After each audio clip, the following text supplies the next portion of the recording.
আপনার একটা কথা বলি। আজকে দেখেন এমন একটা অবস্থা, এই 4 নম্বর ইউনিয়নের আমাদের আব্দুর রউফ মেম্বার সাহেব, আমাদের সায়েম মেম্বার সাহেব, ওনারা একদল করেন, আমরা একদল করি। কালকে যদি আপনারা শুনেন যে আমি মারা গেছি, আমি পৃথিবীতে নাই, তাইলে কিন্তু 4 নম্বর ইউনিয়ন থেকে যারা আমার জানাজা পড়তে যাবেন, এদের মধ্যে এই দুজনও কিন্তু থাকবেন যে গতকালকে এই ব্যারিস্টারের সাথে প্রোগ্রাম করছি, আমি বিএনপি করলে কি হইল, আমি জানাজায় যাব। আমিও যদি শুনি যে এই ওনারা বিএনপি করলে কি হইল, এই দুইজন মেম্বার সাহেব কোনো কারণে ক্ষতিগ্রস্ত হয়েছেন, বিপদে পড়ছেন, আমাকে কেউ জানাইলে আমি দৌড়াই আসবো। এইটাকে বলে কি জানেন? এইটাকে বলে জন্মভূমির মানুষের জন্য টান। আর জানাজার লোক, যারা জানাজার লোক হয় তাদের সাথে আসলে কোনো রাজনীতি খাটে না, কিন্তু দল করতে করতে আমরা এত দূরে চলে গেছি, আমরা একজনের সামনে আরেকজনের দলের নাম নিতে পারি না। হয়তো উনি বিএনপির নাম নিলে আমার সামনে আমি রেগে যাই, উনার সামনে আওয়ামী লীগের নাম নিলে উনারা রেগে যান। ব্যাপারটা আমরা কোথায় চলে গেছি? অথচ জানা যায় তো আমরা এক জায়গায় থাকবো।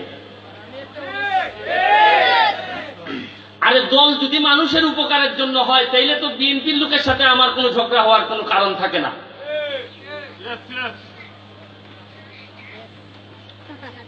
হবে না কেন জানেন? কেন আমরা দূরে চলে গেছি? অনেক মানুষ দেখবেন দান খয়রাত করতে করতে, এখানে অনেক যারা ইয়াং আছে, যারা ঢাকায় ঢোকায় থাকেন, তারা দেখবেন দান করতে করতে সে নিজের চোখটাও দান করে দিয়ে যায়। দান করতে করতে সে তার কঙ্কালটা, জীবিত থাকা অবস্থায় কঙ্কালটা ঢাকা মেডিকেলে দিয়ে যায়, বলে যে আমি যদি মারা যাই তো আমার এই কঙ্কালটা আপনারা নিয়ে যাবেন, তাতেও যদি মানুষের কিছু উপকার হয়। কিন্তু দুঃখের বিষয় কি জানেন? বাংলাদেশের মাটিতে আমরা এত নষ্ট হয়ে গেছি যে যারা দান করতে করতে নিঃশেষ হয়ে যায় তাদেরকে আমরা নেতা বানাই না। আমরা নেতা বানাই কাদের জানেন? যাদের বিরুদ্ধে ব্যাপক অভিযোগ আছে দুর্নীতির।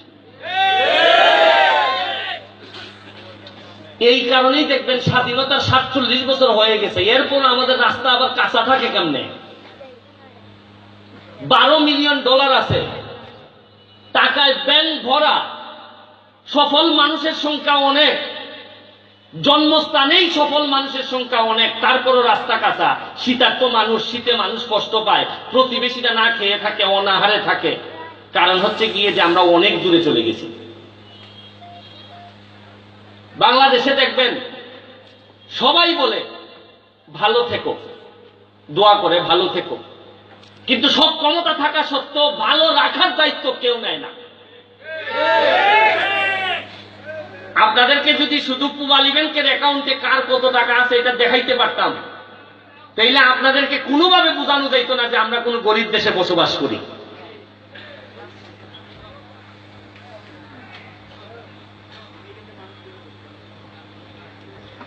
আশ্চর্য ব্যাপার কি জানেন?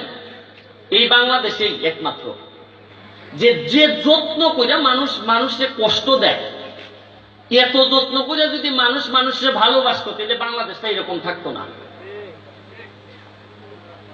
এই যে আমি ব্যারিস্টার যে দিন দিন বেশ টাকা পয়সা আমার হইতেছে, প্রোগ্রামে গেলে আমি টাকা দিতে পারি, এগুলা কিসের টাকা? এগুলো আপনারা মারামারি করে আমারে টাকা দেন।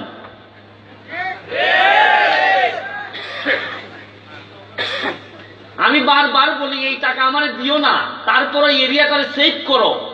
দেখবেন প্রতিটা অ্যাডভোকেট ব্যারিস্টার, আমার মতো অ্যাডভোকেট ব্যারিস্টার, এদের দিন দিন খুব উন্নতি হইতেছে। আমারে দেখেন না কেন? আমার হইতেছে তো। এর মানে হচ্ছে কি আপনারা মারামারি করেন বেশি, আমারে টাকা দেন তো আপনারা। আর এই টাকা দিয়ে আমি রাজনীতি করতেছি, আমি ভাবতেছি যে সারা মানুষের টাকাই আবার মানুষকে দিয়ে দিই।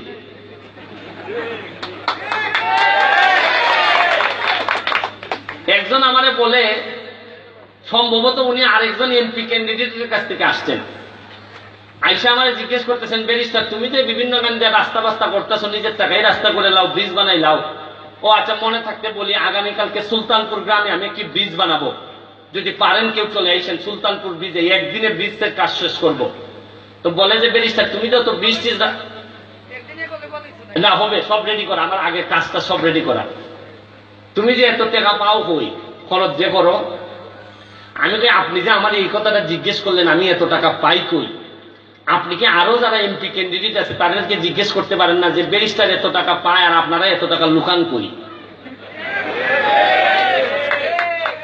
যারা এমপি হইতে চায় চুনারঘাট মাধবপুরে, যারা এমপি হইতে চায়, যারা এমপি আছেন সবার টাকা আমার চেয়ে বেশি, কিন্তু খরচের বেলায় আমার চেয়ে কম।